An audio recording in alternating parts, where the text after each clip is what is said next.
Seamus, it's good to talk to you again. Here on this only podcast that you ever do. You know, it's funny that you bring that up, because I'm going to be on another podcast sometime early next month. Ah, you traitor. Yeah, the Steve podcast. Over on Ramble Pack 64. Oh, yeah. You've been on that before, right? Yeah. This time I think we're going to talk about Witcher 3. I'm not sure. Chris is mysterious. It's his show. He can do whatever topics he wants, but I think we're going to be talking about Witcher 3. So I will have, just heads up, that's going to happen sometime early next month. Cool. So Satisfactory has updated again. Yeah, I know you weren't going to play again, but I see in the show notes that maybe that didn't hold. Last week, I was just working on the Mass Effect retrospective, compiling that into a book. All week. And after a week of that, I mean, that's not super creative work. It's mostly drudgery. Right. The kind of thing that successful people have an accountant and an editor and stuff for. Okay, you just called me unsuccessful, but I can't argue with you, so there it is. The truth is out now. I'm the guest host on this podcast, so like on the tier, you're more successful than I am. But continue, please. All right. After a week of, it's not creative work, working on the book. It's just compiling stuff and then making really annoying, stress-inducing decisions about how I want to adapt some aspect of it, knowing that no matter what I do, I'll be unhappy with the result. So, like, after a week of that, I definitely wanted to close that window and go do something else that would utterly absorb me. And Satisfactory just updated, so that's what I did. And, yeah, first complaint. How long since the game came out? Is it 2 years old yet? Oh, yeah, it's got to be at least 2 years. Okay, so 2 years. For 2 years, we've been complaining that the mouse controls are inverted when you're driving. If you're a mouse invert person, it's always backwards. You get into the car and it switches back to non-inverted no matter what. And this has been just so many complaints, and it's such a tiny friggin' change. This is minuscule. It's a speck. It's 3 lines of code. It's 3 lines of code and one of them is a curly brace. So I am just frustrated because, it messed me up. You can record... You drive a truck around and you record that session. And I was going up a hill and I needed to look where I was going so I didn't run into anything at the top of the hill, and I tried to look up and ended up looking straight down and then wait, no. And so now my truck path has this annoying truck gets baffled halfway up a hill moment. Baked into the recording forever. You can get out of the truck and go and edit those points, right? You can delete the ones where you messed up. I'm always nervous that I don't know how it works, and I'm always afraid if I delete this, it won't be able to figure out how to get from the previous one to the next one. And so I've always been shy about editing them. Oh yeah, I always edit them, and I really like to be able to edit the pauses because you can change the length of the pause, so you can have it stop for 30 seconds or whatever, but you don't have to do that while you're driving. You can just stop for a couple seconds. All right. Maybe I will, since you haven't had any problems, I will probably No, I've never had a time when my truck inexplicably flew off into the sky and then landed upside down. I do like that they fixed it so that if your truck does mess up, it used to be it would just stay there, stuck forever. And there was always You're where's all my coal? I thought I had set up a truck to haul coal for me. Nope, it's sitting upside down in the desert somewhere. Right, its wheels up. Wheels up on its back like a flip turtle, full of coal that will never make it here. And you have to deconstruct it to, like, fix it. And that means you got to do the recording over, and that's terrible. Well, I've been able to flip them over. Like, if you press E to get in and it's upside down, it kind of, like, flips it up. But, yeah, it's still a pain. And if you deconstruct it full of coal, then suddenly you've got coal coming out of your ears because, like, you've got other stuff in your inventory. Right. Well, it's been, that's been fixed. So if it messes up, like, I drove that and it was fine when I drove it. And if it has a problem along the way, it fixes itself. I had one of my trucks, I sort of abandoned it in the middle of a bridge and just put it on autopilot so it could resume. And it didn't know what to do. I dropped it in the middle of its pattern. So it immediately did a hard right for no reason and just plummeted off the bridge into the abyss. And I was like, no, and it was full of stuff. And then I, like, start hiking up the hill to go home thinking, oh man, I'm gonna have to replace all that, build another one, re-record. And then all of a sudden it nearly ran me over. I'm gonna have to tell Dad that I dropped his truck off a cliff. Right. It's gonna ground me. But no, it nearly ran me over. It just passed me by, and I was like, what? It's back? All right, that's a nice feature. Ooh. They probably also did that so that you can't just load up a truck full of nuclear waste and then, like, drive it into a pit. Brilliant. Hacks. So, the problem I had with the game last time I quit is a problem I still have. Is that it feels like trains come about one tier too late. This is especially bad. You know, I like to play on the newbie area just because I like the green. I just get really, really frustrated and bored playing out in the desert because it's all brown. Right. And I get annoyed playing in the jungle just because you can't build anything. There's always stuff in the way and there's hills everywhere, and it just frustrates me. Like, oh, this building would be perfect, but there's that unmovable rock in the way. And so I have to rearrange my entire base around this friggin' rock. So I want to build the whole thing on stilts, just like, 100 meters in the sky or whatever. Right, and then it's way up there, and then it doesn't matter where you build it, and it's all stupid. So I want to play in the newbie zone because it's really, really pretty.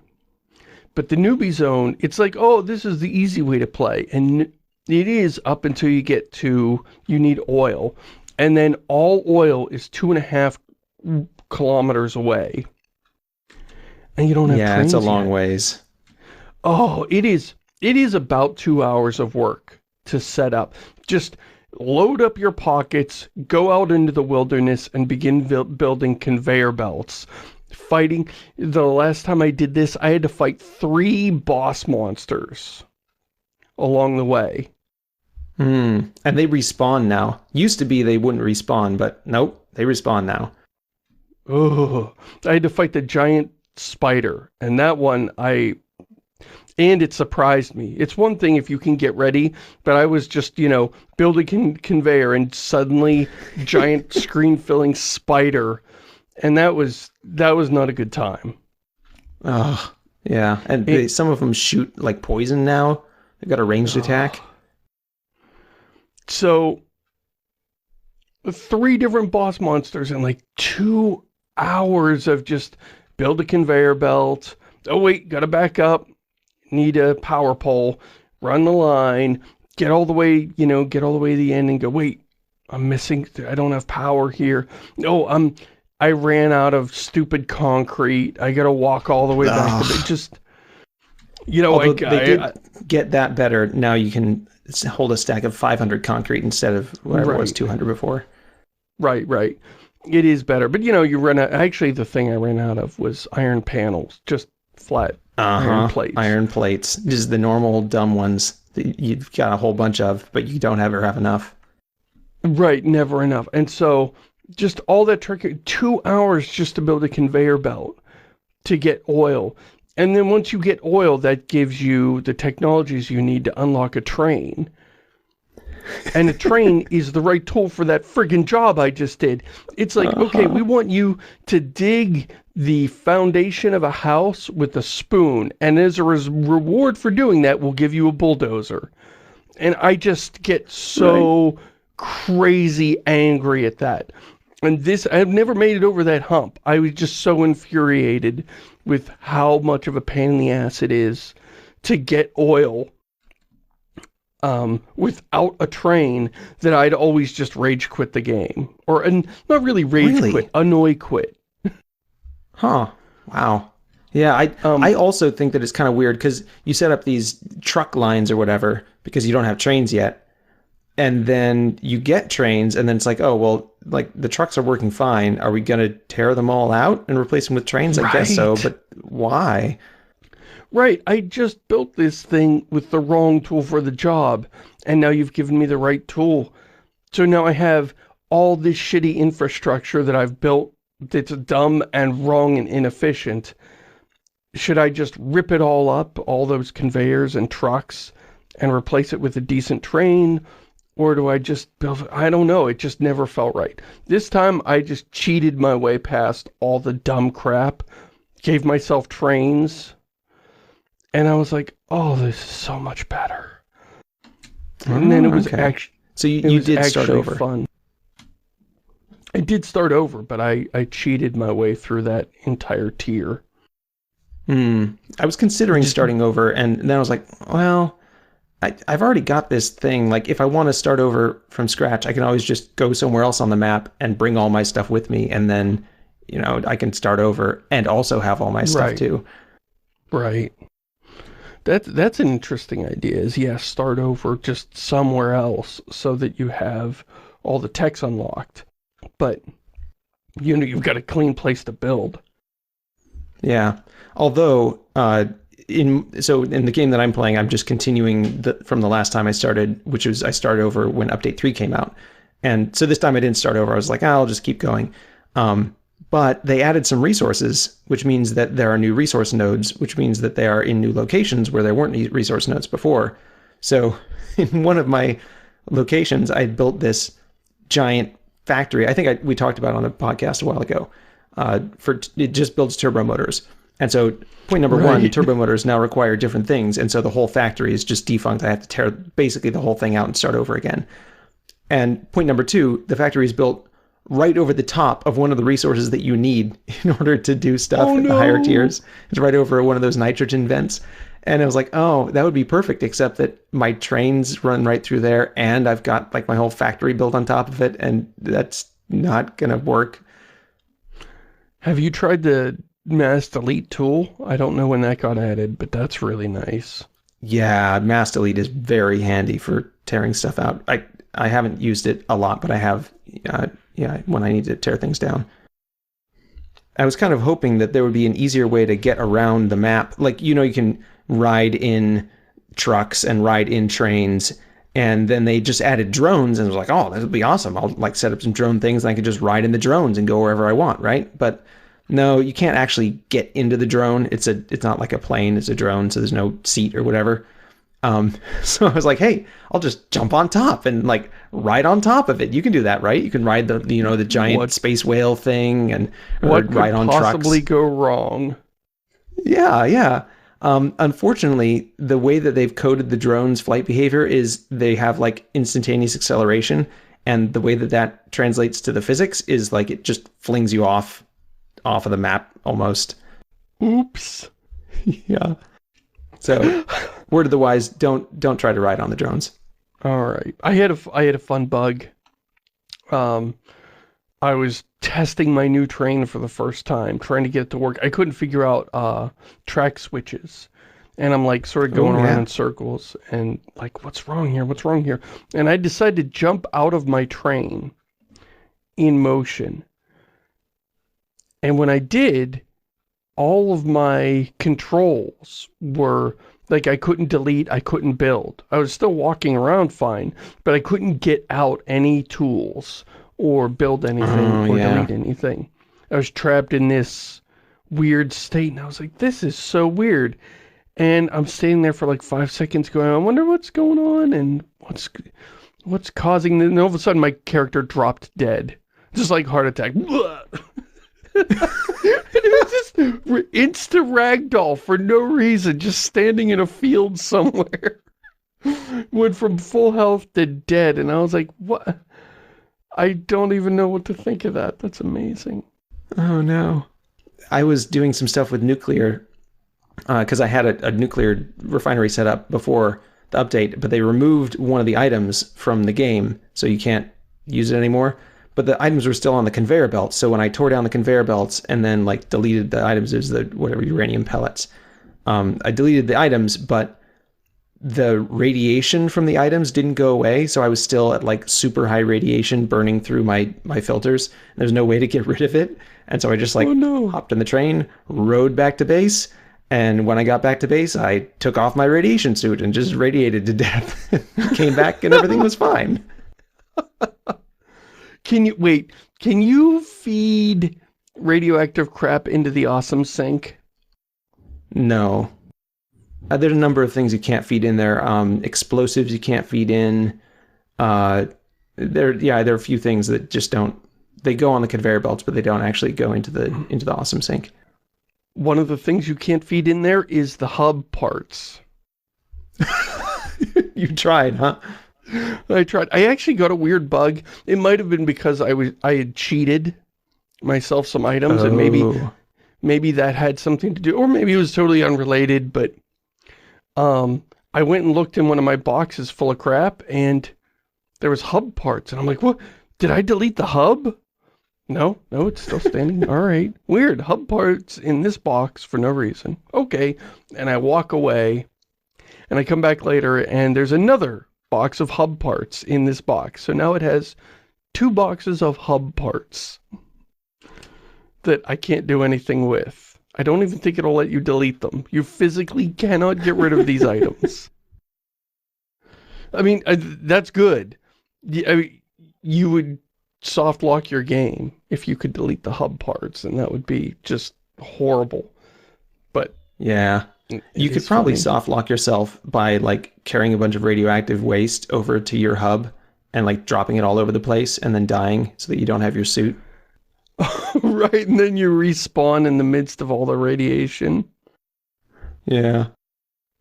You might be able to like could you gather up all the radioactive stuff and then die, and then gather up more and die, and eventually just sort of lemming your way through it? Yeah, maybe. You might be able to. I don't know. I'm hoping my kids don't think of that. My kids occasionally get on and play, and that can be rather frustrating. It's kind of like, you wake up after a long night of drinking, you're like, where am I? What happened last night? Only this is like, where did all my equipment go, and why am I standing out in the middle of a field in Satisfactory for no reason? Right. So you have a note here, strictly worse alternate recipes. What's that about? So I was going through burning up my hard drives because I'd been saving hard drives so that I'd have some on hand for when the update came out. I could maybe get some new recipes for the new parts and things. And I did get some.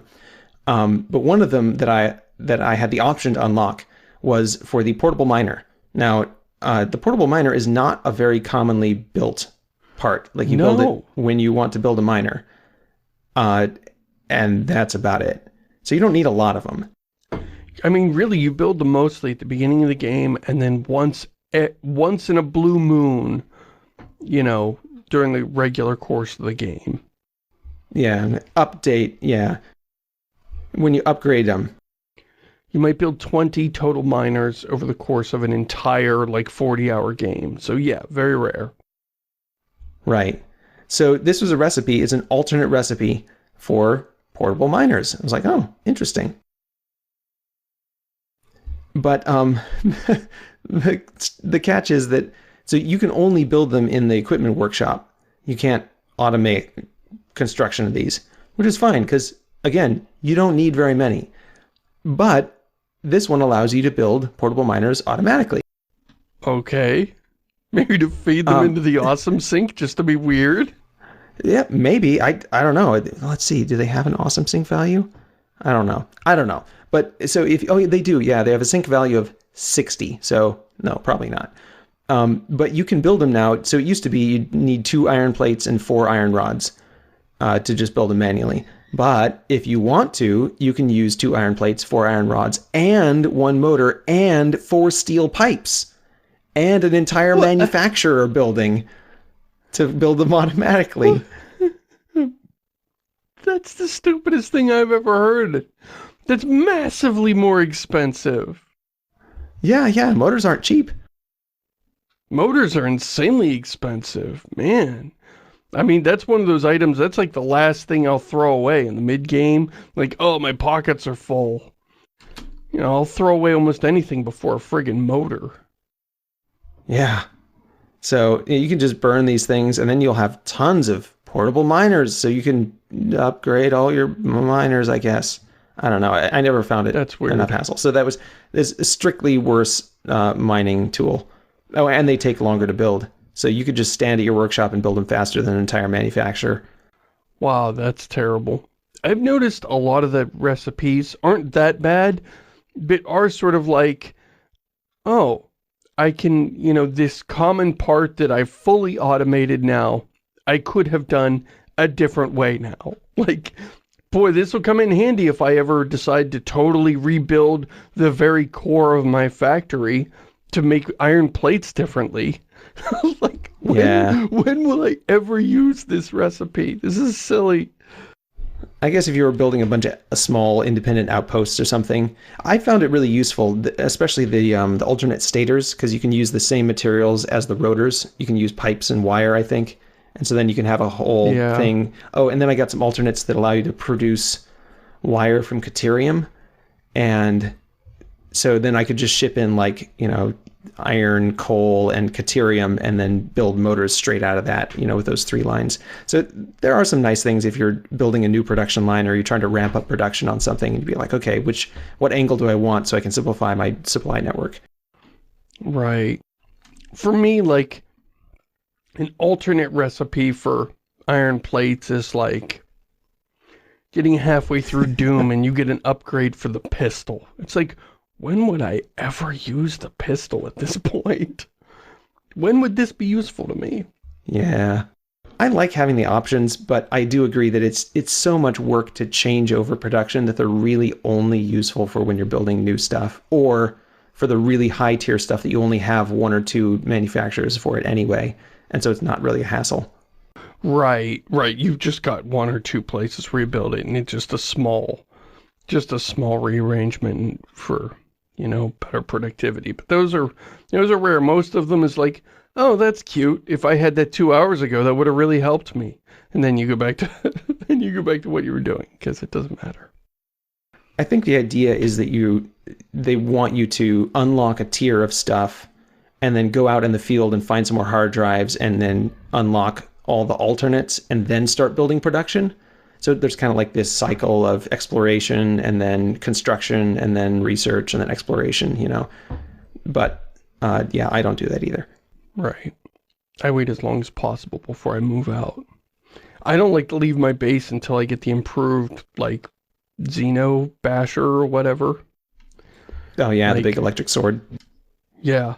Oh, I hate not having that. I hate not having bombs and guns. Man, they're so nice.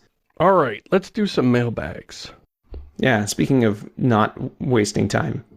Yeah, I promised myself, okay, this is going to be quick, 15 minutes, and we failed. Dear Diecast, I was wondering if any of you have played Tyranny. It's an RPG from Obsidian. Okay. Have you? I haven't. I have not. Yeah, and what put me off is just the premise, is just, a world where evil won. And from the outset, the game is totally honest. You are not going to rid the land of evil. You are going to make a long series of morally gray compromises trying to do whatever you want to do the least amount of damage to the world, according to what you think. Oh, do I screw these people or kill these people? Oh, I don't know. That sounded like no fun for me. And I didn't even blink at it. Like, I didn't even consider it. And plus, I believe it's in the same vein as Pillars of Eternity with real time with pause, full party combat, and that is not my jam. I used to play a lot of that back in the day, but then, stuff like KOTOR came out, and I was like, nope, this is the new way. And then stuff like Mass Effect, where it's like all real time, and it's like, oh wow, I'm actually playing the game. This is what I want from now on. Thanks for reading. Yeah, real time with pause can be very grueling because there's always the opportunity to optimize something, and it just takes forever. Anyway, to finish this off, thanks for reading and keep on dying. Wait, that came out wrong. Keep on casting. Jolt. Okay. Dear Diecast, I hope this finds you well. This isn't exactly a question, but it is short. It's a 10-minute video that I think both of you will find interesting. It's about preserving old video games and hacking the old Xbox 360 dev kit, and I'm covering early builds and canceled video games. I don't really know how to turn this into a question, baby. If you had more time, would you be willing to take up this expensive and borderline illegal hobby? Anyway, take care and keep being awesome, Lino. Thank you, Lino, once again. This was an amazing video. It's just some guy finds dev kits out in the wild. Somebody was developing an Xbox game and it got canceled. And this developer is stuck with a dev console. He sticks it in a closet for 6 years, finds a new career, and then realizes, oh, I've still got this stupid dev kit. And I'll just put it on eBay. And so, this guy, this preservationist, buys stuff like that. And then has this whole system for if you just plug it in and try and use it,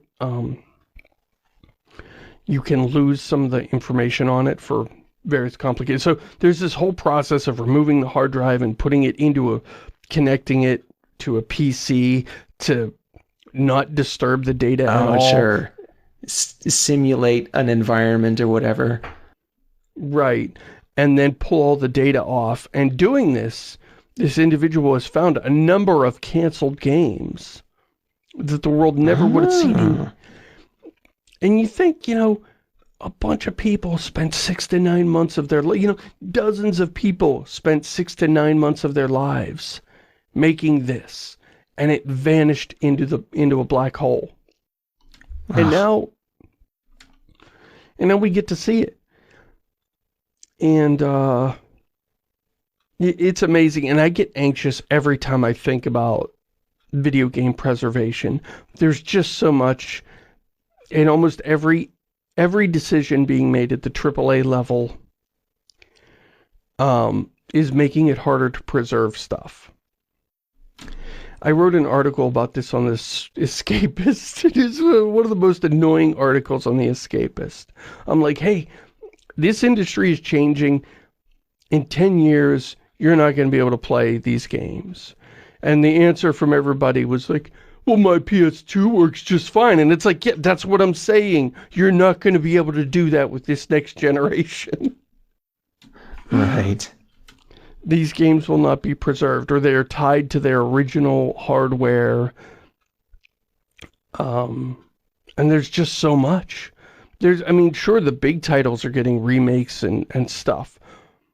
But just imagine if there was a book that just couldn't be reprinted anymore. It was just stuck, and there was one copy of it, and nobody knew how to make copies and make them available for other people to read. And if just books regularly, important books, from just around the time of the printing press that aren't compatible with today's printing press, and it would cost, thousands of man hours to convert it. And nobody wants to do that, and nobody cares because it wouldn't sell right. It wouldn't sell well. And there's just no way to preserve anything.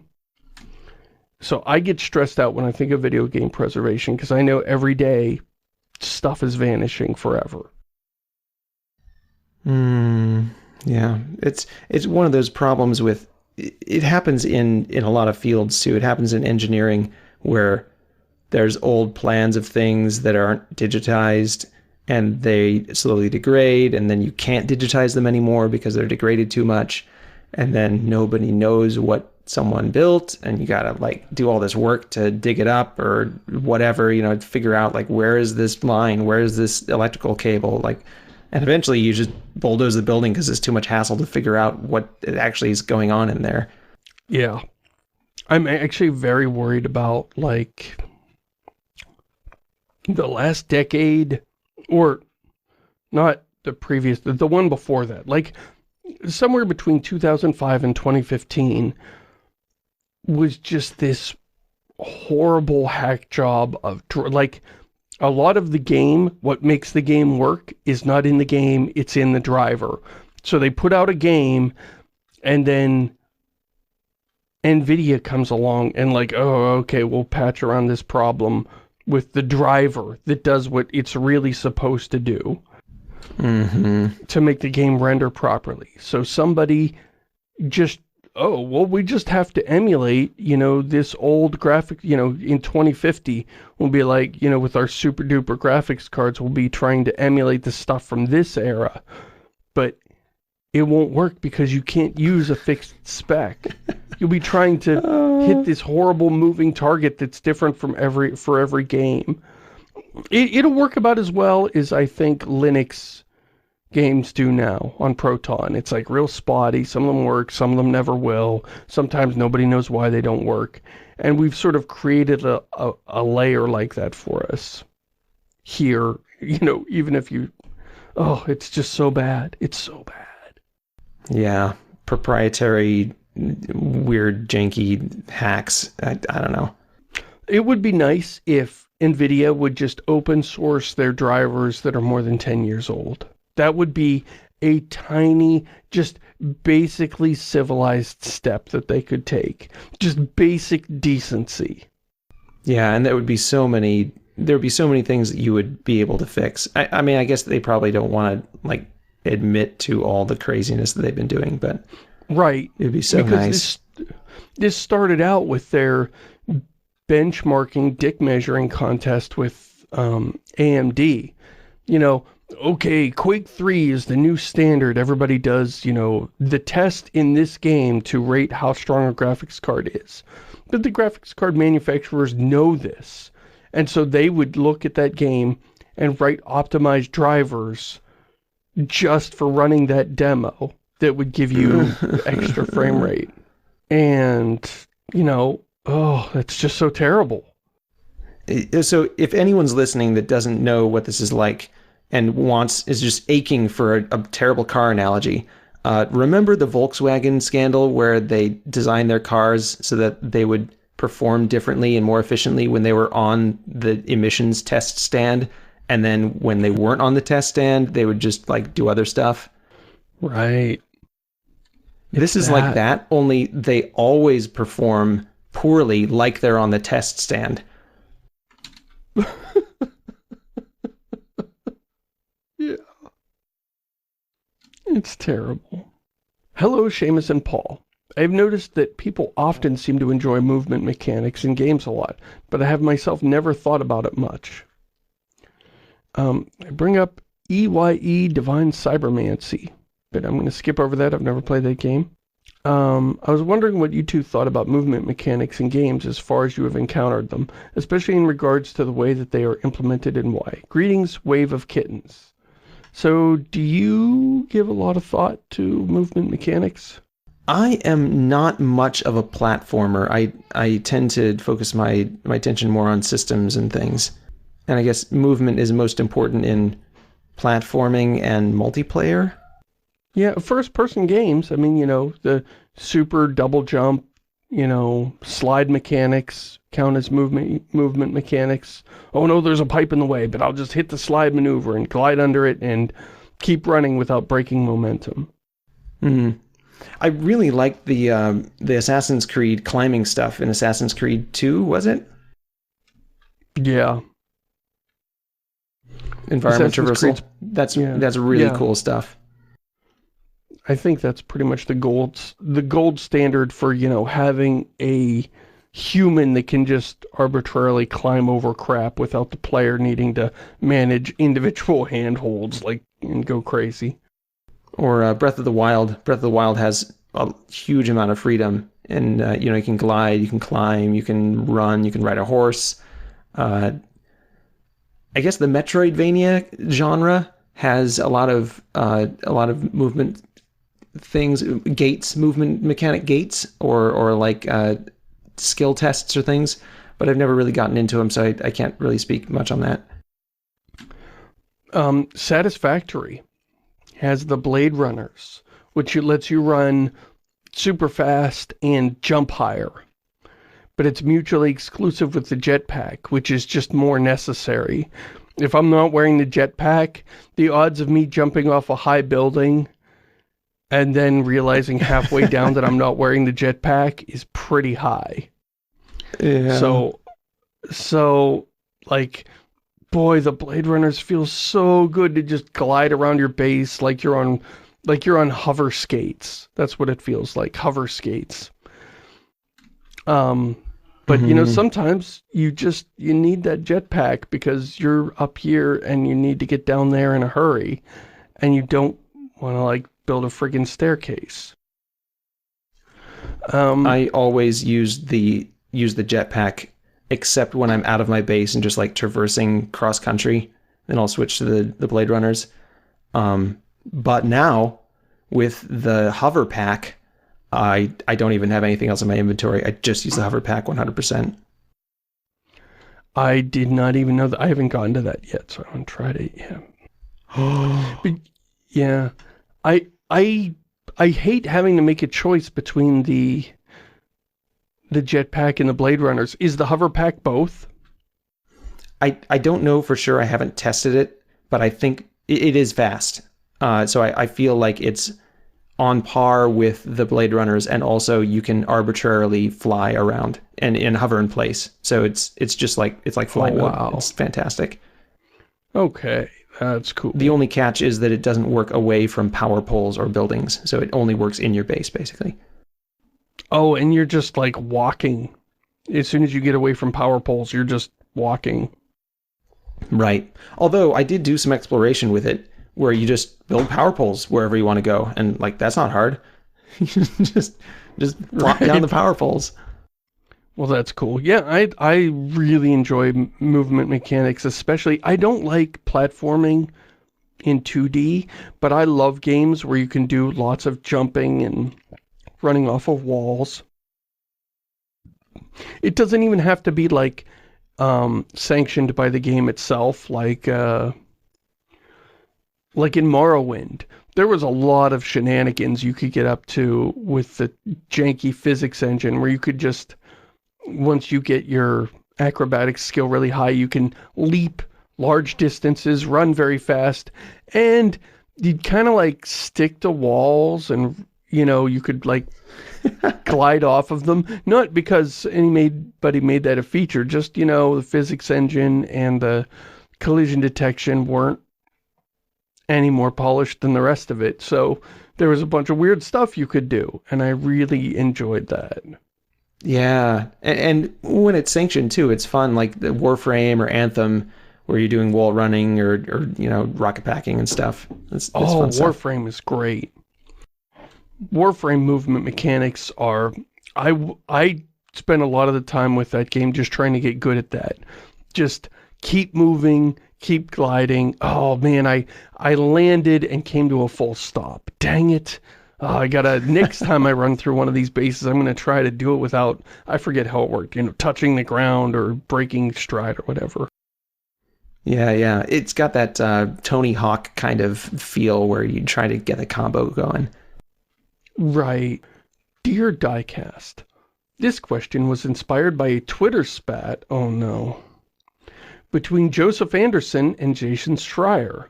Do you think it's ethical to leak an upcoming game whose existence hasn't been revealed yet? Like, could the developers of said upcoming game get seriously demoralized when something they poured their passion into gets revealed not how and why before it was initially intended? from not an Elden Ring developer. Okay, totally not suspicious. So, yeah, I am probably, I don't know who was who in this argument, but I'm going to go out on a limb and guess that Jason Schreier, the journalist, is going to be the one for, no, we must leak everything, that's our job. And Joseph Anderson was more, I'm going to agree with Joseph Anderson.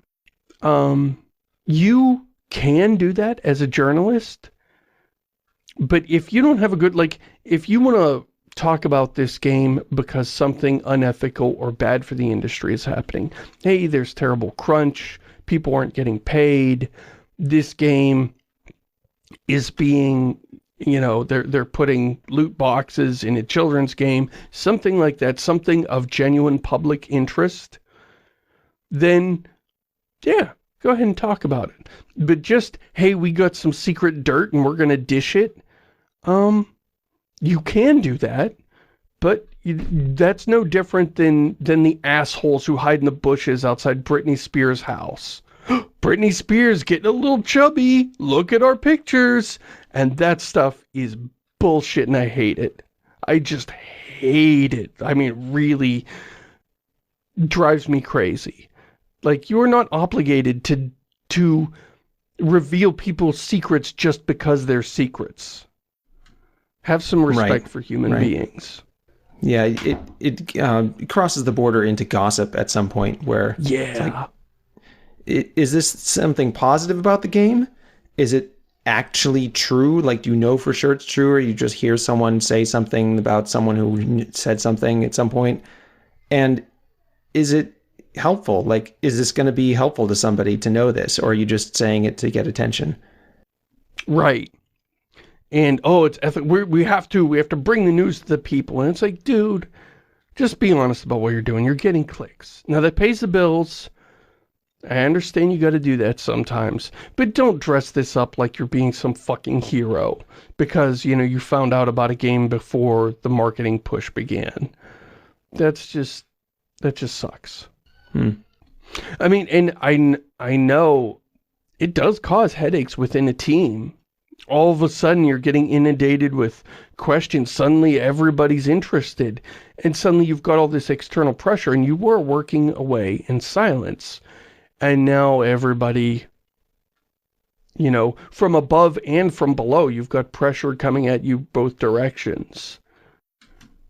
And it's no fun. And it's totally needless. It doesn't, you know, like you said, it doesn't help.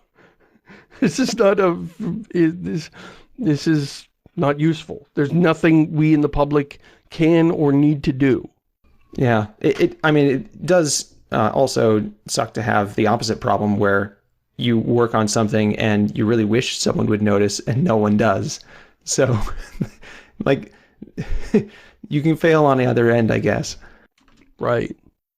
Week after week, this is a new Diecast email, but there's no mailbag intro. So I'm just going to give it this intro. Dear Diecast, week after week, and no mention of Valheim. I'm shocked. It's like in Minecraft in 2020 and 2010 in multiple ways. Survival is fun again. I stay up too late because so this is like fanboy, you know, spouting about Valheim. It's awesome. Why are you not playing it? And why are you not talking about it? Regards, Gordon. Thank you, Gordon. I think Valheim looks great, and I'm glad so many people are playing it. When a game gets popular to the point where tons of people are playing it, I kind of lose interest because I can get most of what I want out of the game just by watching streams or VODs and by reading the wiki. So it's unless it's got some systems in it that are helping me to learn about either the game or the world, like KSP. Like, I'm not going to watch streams of people playing KSP because part of it is about internalizing the information about orbital mechanics. And, like, to me, that's really cool because that's a real thing in real life. And so playing KSP helps me to learn something about the world. I don't feel like Valheim is going to teach me anything I don't already know from playing Minecraft, but I mean, maybe I'm wrong.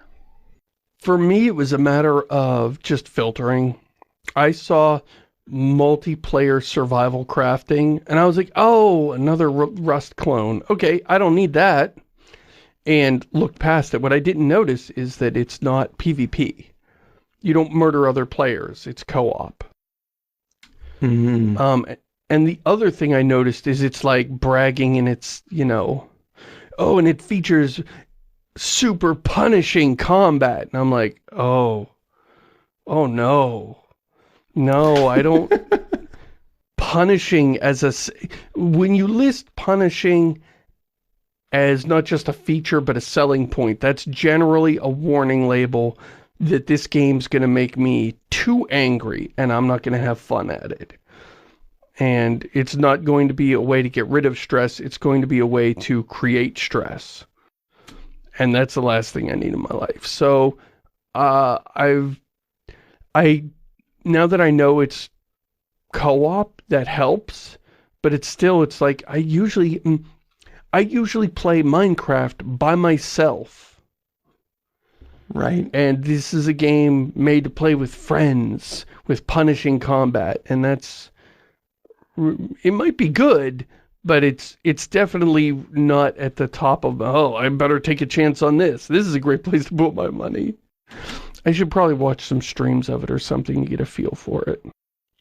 I wonder what they mean by punishing. Like, yeah, I don't know. You died and you lose all your stuff, and now all your gear is in the pit of player murdering demons. And it's like, oh, so I'm never gonna recover that. If he kicked my ass while I was geared up, then what are the odds I'm gonna get my stuff back now that I'm naked and unarmed? I might as well quit playing the game. Like, that's my when I hear ultra punishing, that's what I picture. And, you know, well, you're supposed to get your multiplayer buddies together. And I'm like, I don't have... This is a solitary experience for me. If I've got to round up a posse, then this is not something I do to relax. Yeah. Yeah, the streaming friendly kind of do it in a community together kind of thing is not what I play games for either. Right. It kind of reminds me too of Subnautica, which was another game that was like everyone was playing it. It was really streamer friendly. It was really fun. And I really like the visuals. I like the idea of, you know, bootstrapping up from nothing, kind of, you know, to get somewhere and slowly exploring this hostile landscape. It's got a lot of spaceship kind of feels to it. But I got everything I wanted just from watching Jacksepticeye play it. And so, like, I'm done. Like, I got there. Right. We also both have limited time to play games, even though, like, I can play in my spare time and you do it basically as a job. Like, there's not an unlimited amount of time. And as you mentioned, Gordon, in your email, like, you know, staying up way too late is not a sustainable practice. Right. Staying up too late in my world means leaving the blog blank for weeks on end, and that's no good. Like, I did that last week, and I'm probably going to do it this week too, because I'm working on the book, but I need to feed the content mill. Alright. Dear Diecast, why are historical computer RPGs so rare? Personally, I really like the idea of a large, epic historical RPG, but the market doesn't seem to share that interest. Why is that? The few games we had were usually set in medieval Europe, like Darklands or Kingdom Come Deliverance. Why not go somewhere else? It doesn't have to be an incredibly exotic setting. It seems to me the only franchise willing to take some risk and set its games in a non-medieval historical world is, well, Assassin's Creed, which is an RPG only in a very loose sense of that term. But at this point, I can't be picky. Big, epic, historical RPG not set in medieval Europe. Do you think there is a place for this type of game on the market? Cheers, Derek. I don't know. I mean, for me, I've looked at Kingdom Come Deliverance and like, that looks interesting, but oh, it's medieval fantasy, and I'm super burned out on this. Oh, it's medieval, but without the fantasy. So it's just sword. Like, medieval fantasy is swords and magic, and the historical version of that removes the magic. And replaces it with what? Nothing. It's just less systems to play with. And maybe maybe if you're really into historical, maybe if you're really into reenactment, you get into that. I'm not. So yeah, I just like, no, with less excitement, less interesting. Now with all the really, now with all the fantastical elements removed. Dragons? Who needs them? I mean, to be fair, Kingdom Come Deliverance does have really good swordplay mechanics, and there's ranging and stamina and tempo and all this kind of stuff, feints and all kinds of things. It's very involved, and like, you took the magic out, and the swordplay is really deep. So there is that, but if you don't care about deep swordplay, yeah, there's not much for you there. Yeah. And so I guess my guess is they appeal to a very niche audience, because most people want those fantastical elements, because, you know, that just opens up possibilities for storytelling. You can do you know, we all kind of know what happens in history, but I don't know what happens in your medieval Dragon Kingdom place. And so there's chance for surprise. I can fight fantastical beasts instead of just people. And occasionally a bear. That's another thing about fantastical thing. I'll fight like a wyvern or whatever. And like, yeah, I stabbed that wyvern to death. You make me kill a bear, I'm gonna feel bad. I don't want to kill a bear. You're clearly not immersed enough in the historical setting. Right. I understand. Historically, people were like, yeah, I killed a bear. But, you know, like, just leave that thing alone. There's no glory in it, put it that way. Yeah, yeah. So I guess the answer to your question, Derek, is that we've been spoiled by fantasy. Yeah, we've been spoiled. That's it. They've added all these fantastical elements, ancient prophecies, fantastical creatures, magic systems, and a medieval-ish type society that's existed for thousands of years and is, you know, technologically stagnant for whatever reason, has storytelling possibilities that you don't get in our medieval fantasy, which just lasted our medieval history, which was super depressing and was, you know, not filled with glorious heroes, and it was mostly an exercise in trying to keep our drinking water clean and failing. I mean, medieval... Trying to invent computers and the internet as quickly as possible. Right, like a real medieval game, the big hero is the guy who figures out how to keep the water clean and get the crops growing on time. Not the guy who goes out and not the guy who goes out and stabs a bear. I have wanted for a while to make like a RPG game, only you're like a farmer and a shopkeeper, and you're just like, there's all these heroes that are like running around trying to do stuff, and they're all getting killed all the time, and you're just like, I'm just trying to get everybody fed, okay? There's a lot of humor in that. If you're just sort of like the last gift shop on the way into the dungeon. Just like, people come in, buy a sword, go down, die horribly. A guy buys this shimmering blue sword, and then you don't see him for and you don't see him again. Weeks pass. Somebody else comes through, goes down in the dungeon, comes back with the shimmering blue sword and sells it to you. I got it off a skeleton. It's like this horrible circle. You've just got like 10 artifacts you're just recycling. That skeleton had a name and a family. The game that came to mind when I was reading this question through before the show started was Unrest by Pyrodactyl. And it's not like epic scale or anything or high budget, but it is set in like this alternate fantasy setting, but is also kind of historical based in India. And it's much less fantasy than a lot of other games. There isn't a huge system of mechanics or whatever. It's mostly just RPG, making decisions and playing out a character. Yeah. And that was pretty good. And I did appreciate that just because it was a different setting. Which Derek does point out, the real goal should probably, let's spend less time in Europe.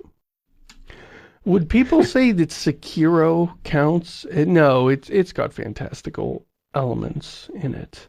It's not historical.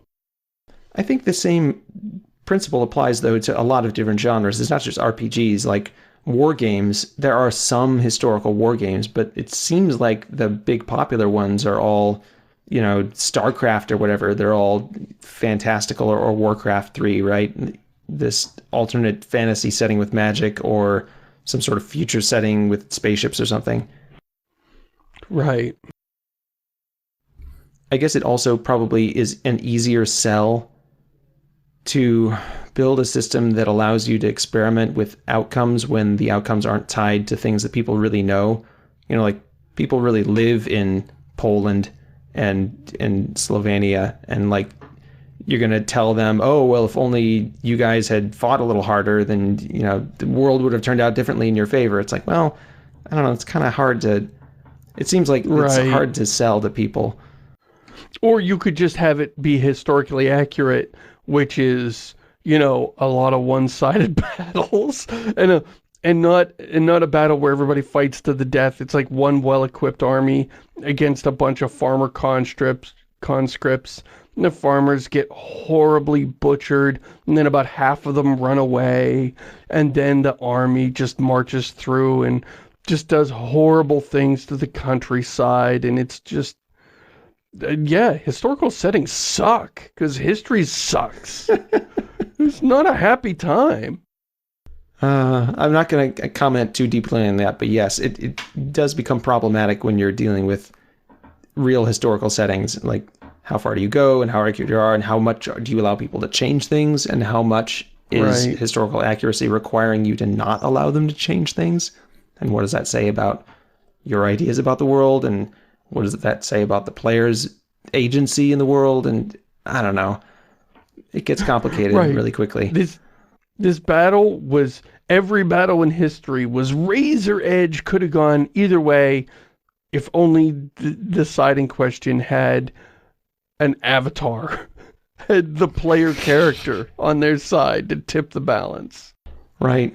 Or you end up in the tyranny space where it's like, well, there's nothing you can do about this. Are you going to go along with the rampaging horde, or are you going to look the other way, or you're going to try to stop them? Because that's not going to work. Right. Right. Which of these narcissistic, paranoid, unhinged kings would you like to pledge your life to serving? And either one's going to send you out onto the battlefield to die horribly for his glory. And yeah, history sucks. I would like to make a game based on The Ballad of the White Horse by G.K. Chesterton, which is an epic poem about this king who's trying to fight the invading Danes. Which, if you're Danish, maybe you wouldn't like that game, or maybe you could play both sides. I don't know. But it is based in a real historical battle that really took place. But it's far enough back in history. It was like in 700 AD or something. So it's far enough back that we don't have really good records. So you could, add characters and stuff. He adds these characters into the setting, and it makes this whole story about him. It seems like that would be pretty fun. And it could be a historical setting without... It does have, in the poem, there is some magic, a bit of magic, but it's not like overblown stuff. So I don't know. I think that could be fun. Add wizards, some space marines, some guys with plasma rifles. Now you're going.